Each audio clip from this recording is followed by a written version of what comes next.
What's good, YouTube? Today, day 2 of me reading Atomic Habits to y'all. Reading so y'all don't have to. Um, Atomic Habits, look at the thumbnail. But yeah, yesterday it was just the introduction. He talked about how he had the most traumatic experience in his life. Then he proceeded to bounce back from it by building good habits, and that's all it's about. So this next chapter that I will be reading is called. Give me 1 second. Let me get to it. I need a bookmark. I need a bookmark. Alright. So we ended off here yesterday on the fundamentals. As y'all can see, is this? Yeah. The fundamentals. So let's see what they have to say. The surprising power of atomic habits. But let's get straight into it. So if y'all don't know already, I will be reading these. I will be reading every day to better my vocab, better my speaking. And also, I've read this book before, but it wouldn't hurt to read it again, you know? So, and I also want to share this info with y'all because this is a big thing that goes into trading, you building these good habits so you're patient in the market, you're disciplined. Just being disciplined and all. But yeah, so let's get straight into it. The surprising power of atomic habits. The fate of British cycling changed one day in 2003. The organization it's fucked up though. The organization, which was the governing body for professional cycling in Great Britain, had recently hired Dave Brailsford as its new performance director. At the time, professional cyclists in Great Britain had endured nearly 100 years of mediocrity. Since 1908, British riders had won just a single gold medal at the Olympic Games, and they had fared even worse in the cycling's biggest race, the Tour de France. In 110 years, no British cyclist has ever won the event. In fact, the performance of British riders have been so underwhelming that one of the top bike manufacturers in Europe refused to sell bikes to the team because they were afraid it would hurt sales if other professionals saw the Brits using the gear. Brailsford has been hired to put British cycling on a new trajectory, which made him different from previous coaches. Was his relentless commitment to a strategy that he referred to as the aggregation of marginal gains, which was the philosophy of searching for a tiny margin of improvement in everything you do. Brailsford said the whole principle came from the idea that if you broke down everything you could think of that goes into riding a bike, then improving it by 1%, you will get a significant increase when you put them all together. Brailsford and his coaches began by making small adjustments you might expect from a professional cycling team. They redesigned the bike seats to make them more comfortable and rubbed alcohol on the tires for better grip. They asked riders to wear electrical heated overshorts to maintain ideal muscle temperature while riding, and biofeedback sensors to monitor how each athlete responded to a particular workout. The team tested various fabrics in a wind tunnel and had their outdoors riders switch to indoor racing suits, which provided to be lighter and more aerodynamic. But they didn't stop there. Brailsford and his team continued to find 1% improvements in overlooked and unexpected areas. They tested different types of massage gels to see which one led to the fastest muscle recovery. They hired a surgeon to teach each rider the best way to wash their hands to reduce the chances of catching a cold. They determined the type of pillow and mattress that led to the best nights of sleep for each rider. They even painted the inside of the team's truck white, which helped them spot little bits of dust that would normally slip by unnoticed, but could degrade the performance of the finely tuned bikes. As these and 100 other small improvements accumulated, the results came faster than anyone could have imagined. Just 5 years after Brailsford took over, the British cycling team dominated the road and track cycling events at the 2008 Olympic Games in Beijing, where they won an outstanding 60% of the gold medals available. 60% of the gold medals available. 4 years later, when the Olympic Games came to London, the British raised the bar as they set 9 Olympic records and 7 world records. That same year, Bradley Wiggins became the first British cyclist to win the Tour de France. The next year, his teammate Chris Froome won the race, and he would go on to win again in 2015, 2016, and 2017, giving the British team 5 Tour de France victories in 6 years. During the 10-year span of 2007 to 2017, British cyclists won 178 world championships and 66 Olympic or Paralympic gold medals and captured 5 Tour de France victories in what is widely regarded as the most successful run in cycling history. How does this happen? How does a team of previously ordinary athletes transform into world champions with tiny changes that, at first glance, would seem to make the modest difference at best. Why do small improvements accumulate into such remarkable results, and how can you replicate this approach in your own life? Why small habits make a big difference. As y'all can see, it is so easy to overestimate the importance of one defining moment and underestimate the value of making small improvements on a daily basis. Too often, we convince ourselves that massive success requires massive action. Whether it is losing weight, building a business, writing a book, winning a championship, or achieving any other goal, we put pressure on ourselves to make some earth-shattering improvement that everyone will talk about. Meanwhile, improving by 1% isn't particularly notable, but sometimes it isn't even noticeable. But it can be far more meaningful, especially in the long run. The difference of a tiny improvement can make over time is astounding. Here's how the math works out. If you can get 1% better for each day for 1 year, you'll end up 37 times better than by the time you're done. Conversely, if you get 1% worse each day for 1 year, you'll decline nearly down to 0. What starts as a small win or a minor setback accumulates into something much more. That's some real shit. Okay, let me show y'all this graph that they put up there. Yep, there you go. So as you can see, this is you getting 1% better, or oh shit, the wrong way. You getting 1% better, and this is what happens if you decline. You will be at 0. You will be at the bottom. The effects of small habits compound over time. For example, if you just get 1% better each day, you'll end up with results that are 37 times better after 1 year. Habits are the compound interest of self-improvement, the same way that money multiplies through compound interest. The effects of your habits multiply as you repeat them. They seem to make a little difference on any given day, and yet the impact they deliver over the months and years can be enormous. It is only when looking back 2, 5, or perhaps 10 years later that the value of good habits and the cost of bad ones becomes strikingly apparent. This can be a difficult concept to appreciate in daily life. We often dismiss small changes because they don't seem to matter very much in the moment. If you save a little money now, you're still not a millionaire. If you go to the gym 3 days in a row, you're still out of shape. If you study Mandarin for an hour a night, you still haven't learned the language. We made a few changes, but the results never seem to come quickly, and so we slide back into our previous routines. Unfortunately, the slow pace of transformation also makes it easy to let a bad habit slide. If you eat an unhealthy meal today, the scale doesn't move much. If you were to work late night and ignore your family, they will forgive you. If you procrastinate and put your project off until tomorrow, there will usually be a time to finish it later. A single decision is easy to dismiss. But when we repeat 1% errors day after day by replicating poor decisions, duplicating tiny mistakes, and rationalizing little excuses, our small choices compound into toxic results. It is the accumulation of many missteps, a 1% decline here and there, that eventually leads to a problem. The impact created by a change in your habits is similar to the effect of shifting the routine of an airplane by just a few degrees. Imagine you are flying from Los Angeles to New York City. If a pilot leaving from LAX adjusts the heading just 3.5 degrees south, you will land in Washington, D.C. instead of New York. Such a small change is barely noticeable at takeoff. The nose of the airplane moves just a few feet, but when magnified across the entire United States, you end up hundreds of miles apart. Similarly, a slight change in your daily habits can guide your life in a very different destination. Making a choice that is 1% better or 1% worse seems insignificant in the moment, but over the span of moments that make up a lifetime, these choices determine the difference between who you are and who you could be. Success is the product of daily habits, not one-in-a-lifetime transformations. That said, it does not matter how successful or unsuccessful you are right now. What matters is whether your habits are putting you on the path towards success.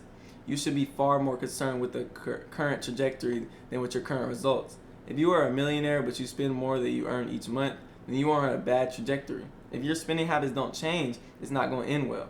Conversely, if you are broke but you save a little bit every month, then you're on a path towards financial freedom, even if you're moving slower than you like. Your outcomes are lagging measures of your habits. Your net worth is a lagging measure of your financial habits. Your weight is a lagging measure of your eating habits. Your knowledge is a lagging measure of your learning habits. Your clutter is a lagging measure of your cleaning habits. You get what you repeat. If you don't want to predict where you'll end up in life, all you have to do is follow the curve of tiny gains or tiny losses and see how your daily choices will compound 10, 20 years down the line. Are you spending less than you earn each month? Are you making it to the gym each week? Are you reading books and learning something new each day? Tiny battles like these are ones that will define your future self. Time magnifies the margin between success and failure. It will multiply when you feed it. Good habits make your time ally. Bad habits make your time's enemy. Or ally, sorry. Good habits make your time allies. Bad habits make your time enemy. Habits are the double-edged sword. Bad habits can cut you down just as easily as good habits can build you up, which is why understanding the details is crucial. You need to know how habits work and how to design them to your liking, so you can avoid the dangerous half of the blade. Here we go. We have another chart right here. If y'all want to see this?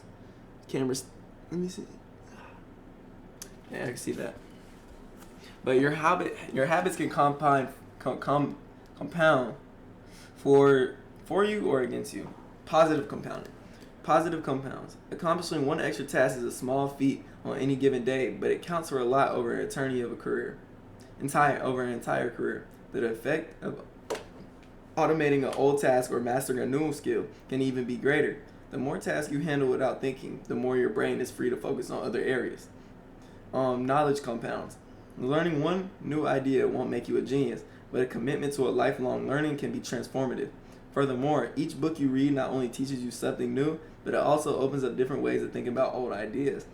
As Warren Buffett says, that's how knowledge works. It builds up like a compound interest. Relationship compound. People reflect your behavior back to you. The more you help others, the more others will want to help you. Being a little nicer in each interaction can result in a network of broad, strong connections over time. Negative compounding. Stress compounds. So I just talked about the positive ones, now let's talk about the negative ones. Stress compounds. The frustration of a traffic jam, the weight of parenting responsibilities, the worry of making ends meet, the strain of slightly high blood pressure. By themselves, these are common causes of stress, are manageable. But when they persist for years, the little stress compounds turn into serious health issues. Negative thoughts compound. The more you think of yourself as worthless, stupid, or ugly, the more condition yourself to be interpreted that way. You get trapped in a thought loop. The same is true for how you think about others. Once you fall into the habit of seeing people as angry, unjust, or selfish, you will see those kind of people everywhere. Outrage compounds. Riots, protests, and mass movements are rarely the result of a single event. Instead, a long series of microaggressions and daily aggravation slowly multiply until one event tips the scales and outrage spreads like a wildfire. What progress is really like. Imagine you have an ice cube sitting on the table in front of you. The room is cold, you can see your breath. It is currently 25 degrees. Ever so slowly, the room begins to heat up. 26 degrees, 27, 28. The ice cube is still sitting on the table in front of you. 29 degrees, 30, 31. Still, nothing has happened. Then 32 degrees. Then 32 degrees. The ice begins to melt. At 1 degree shift, seemingly no different from the temperature increases before, it has unlocked a huge change. Breakthrough moments are often the result of many previous actions, which build up the potential required to unleash a major change. This pattern shows up everywhere. Cancer spends 80% of its life undetectable, then it takes over the body in months. Bamboo can barely be seen for the first 5 years as it builds extensive root systems under the ground before exploding 90 feet into the air within 6 weeks. Similarity.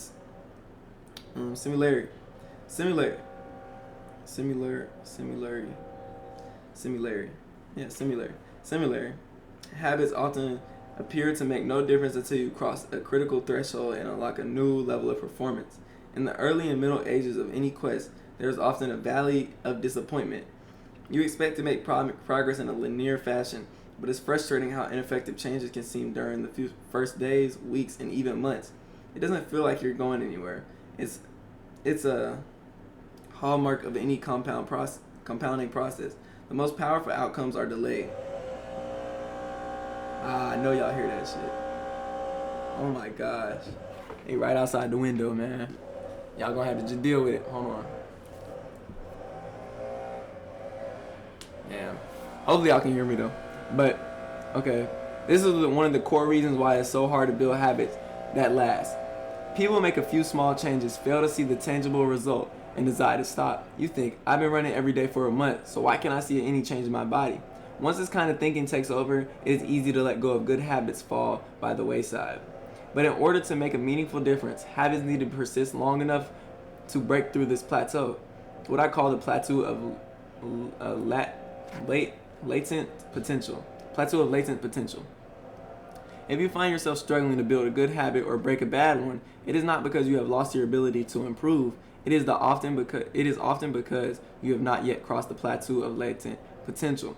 Complaining about not achieving success despite working hard is like complaining about an ice cube not melting when you heated it from 25 degrees to 31 degrees. Your work has not been wasted, it's just being stored. All the action happens at 32 degrees. When you finally break through the plateau of latent potential, people will call it overnight success. The outside world only sees the most dramatic event rather than all that preceded it. But you know that is the work that you did But you know that it's the work you did long ago. There we go. When it seemed like you weren't making any progress. That makes the jump today possible. It is the human equivalent to geological pressure. The two tectonic plates can grind against one another for millions of years, the tension slowly building at all the while. Then, one day, they rub each other once again in the same fashion they have done for ages, but this time the tension is too great, an earthquake erupts. Change can take years before it happens all at once. Mastery requires patience. The San Antonio Spurs, one of the most successful teams in NBA history, have a quote from the social reformer Jacob Reeves hanging in the locker room. When nothing seems to help, I go look at a stonecutter hammering away at this rock. Perhaps 100 times without as much of a crack showing in it. Yet, at the 101st blow, it was split into two, and I know it was not the last blow that did it, but all that had gone before. Oh shit! I did not mean to stop recording, but here is another chart that they give us. As you see, what you think should happen, you should be going up straight, but you see they have the dip right here, and then you shoot up. So think of it like a market. Market's trying to get past liquidity, it can't, but boom, it eventually does. It eventually does. So just stay down, y'all. Just stay down. All big things come from small beginnings. The seed of every habit is a single tiny decision, but as that decision is repeated, a habit sprouts and grows stronger. Roots entrench themselves and branches grow. The task of breaking a bad habit is like the uprooting powerful oak within us. And the task of building a good habit is the cultivating a delicate flower one day at a time. But what determines whether we stick with the habit long enough to survive the plateau of latent potential and break through the other side? What is it that causes some people to slide into unwanted habits and enables others to enjoy the compounding effects of good ones? Forget about goals. Focus on systems instead. Starting with a new topic. Prevailing wisdom claims that the best way to achieve what we want in life, getting into better shape, building a successful business, relaxing more and worrying less, spending more time with friends and family, is two set specific, actionable goals. For many years, this is how I approach my habits too. Each was a goal to be reached. I set goals for the grades I wanted to get in school, for the weights I wanted to lift in the gym, for the profits I wanted to earn in business. I succeeded at a few, but I failed at a lot of them. Eventually, I began to realize that my results had very little to do with the goals I set, and nearly everything you do is with the systems I followed. What is the difference between systems and goals?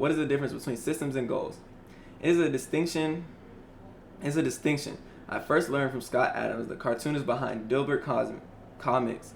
Goals are about the results you want to achieve. Systems are about the processes that lead to those results. If you are a coach, your goal might be to win a championship. Your system is the way you recruit players, manage your assistant coaches, and conduct practice. If you are an entrepreneur, your goal might be to build $1 million business. Your system is how you test the product ideas, hire employees, and run marketing campaigns.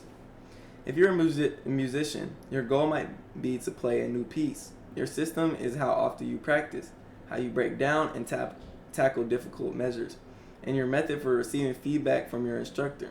Now, for the interesting question. If you completely ignored your goals and focused only on the system, would you still succeed? For example, if you were a basketball coach and you ignored your goal to win a championship and focus only on what your team does at practice each day, would you still get results? I think you would. The goal in any sport is to finish with the best score, but it would be ridiculous to spend the whole game staring at the scoreboard. The only way to actually win is to get better each day. In the words of three-time Super Bowl winner Bill Walsh, the score takes care of itself. The same is true for other areas in life. If you want to better results, then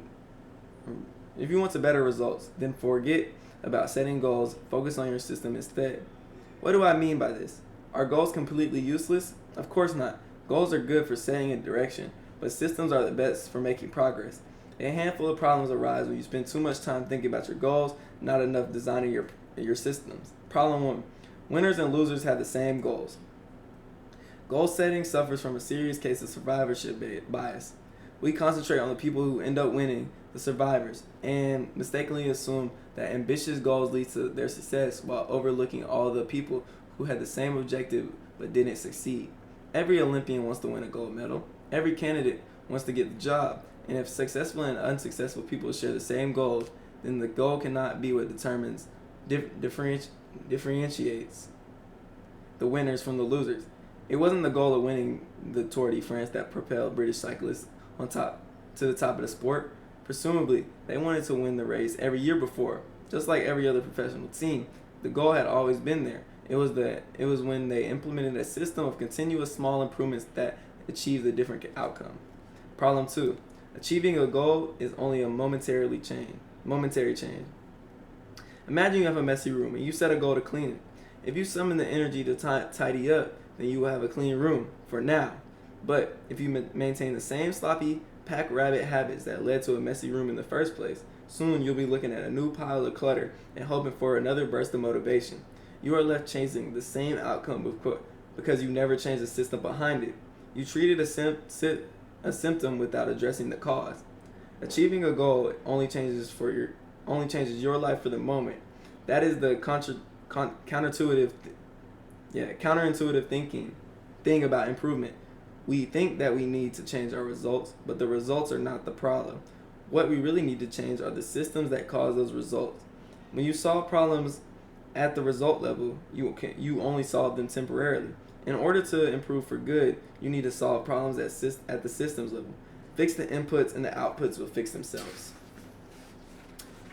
Problem 3. Goals restrict your happiness.